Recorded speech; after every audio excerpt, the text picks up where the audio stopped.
Assalamualaikum warahmatullahi wabarakatuh. Nama saya Dede Rianto.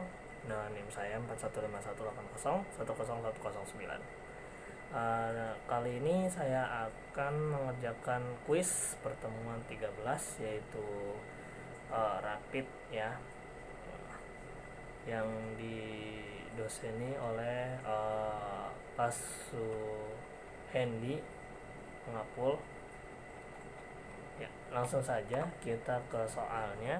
Uh, di sini yang pertama itu sejauh yang Anda pahami dari beberapa referensi yang Anda baca, yang dimaksud dengan batasan EGIL itu apa?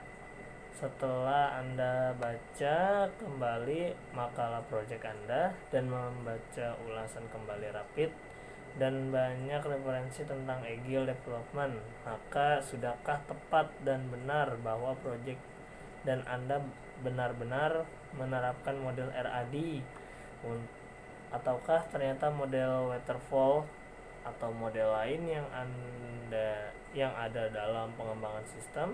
Kemudian yang C, apakah keuntungan yang didapatkan apabila project dapat menggunakan pendekatan agile development? Silakan jawab pertanyaan ini dengan berbasis video. Oke. Jadi yang pertama itu mungkin sejauh mana yang saya pahami ya. Jadi agile development itu ya, kalau didefinisikan itu sebenarnya agile development adalah sekelompok metodologi pengembangan perangkat lunak yang didasarkan pada prinsip-prinsip yang sama atau pengembangan sistem jangka pendek yang memerlukan adaptasi cepat dari pengembangan terhadap perubahan dalam bentuk apapun. Kemudian batasan agile itu mencangkup pada definisi, jenis, dan prinsip dari agile. Yang pertama itu definisi agile itu adalah jenis pengembangan jenis jangka pendek terhadap perubahan bentuk dalam bentuk apapun, dan agile development itu personal dan alatnya itu lebih penting daripada dokumentasi. Kemudian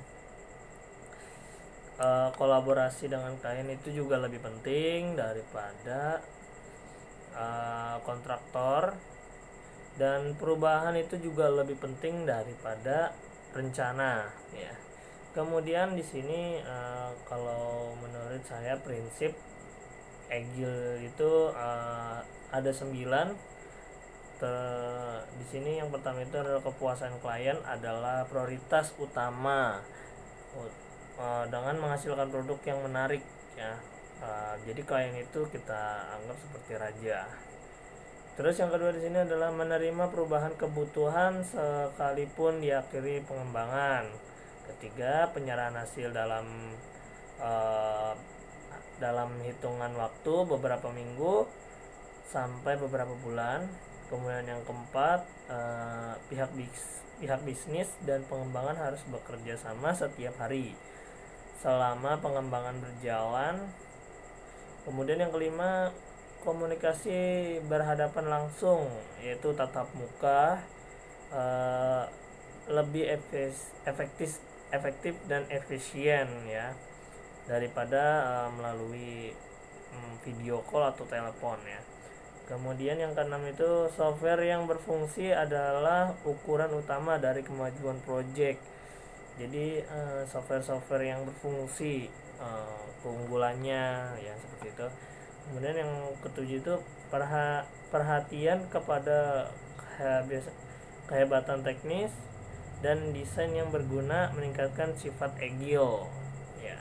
Kemudian yang kedelapan, arsitektur, kebutuhan dan desain yang bagus dari tim yang mengatur dirinya sendiri. Terus yang terakhir di sini, secara periodik tim evaluasi dari diri dan mencari cara untuk lebih efisien dan segera melakukan apa yang harus dilakukan. Oke ya. Terus menurut saya yang kecil ini menurut saya terkait dalam makalah kelompok saya sudah tepat dalam model RAD ini Karena di dalam RAD ini makalah kelompok saya menekankan siklus pembangunan jangka pendek. Nah, jangka pendek, singkat, dan cepat. Pada makalah kelompok proyek kami sudah sesuai dengan metodologi RAD yang ada requirement, desain mock-up shop, desain konstruksi, dan implementasinya sudah sesuai dengan RAD ya. Kemudian di sini itu apa keuntungannya? Jadi keuntungan dari Agile Development yaitu meningkatkan kepuasan klien. Ada yang pertama itu sesuatu project akan cepat dirilisnya. Kemudian yang kedua, keterlibatan antara tim pengembang dan user. Dan ketiga itu testing yang dilakukan setiap saat. Nah, di sini buka kurungnya itu atau tutup kurungnya itu, jika terjadi kegagalan atau dari segi materi, maka relatif kecil untuk memperbaiki kesalahan tersebut. Nah, kemudian mengurangi resiko teknis dan non teknis, memungkinkan hanya itu saja ya. Mungkin hanya itu saja yang bisa saya sampaikan, dan kurang lebihnya mohon maaf jika ada kesalahan kata. Wabillahi taufiq wal hidayah. Wassalamualaikum warahmatullahi wabarakatuh.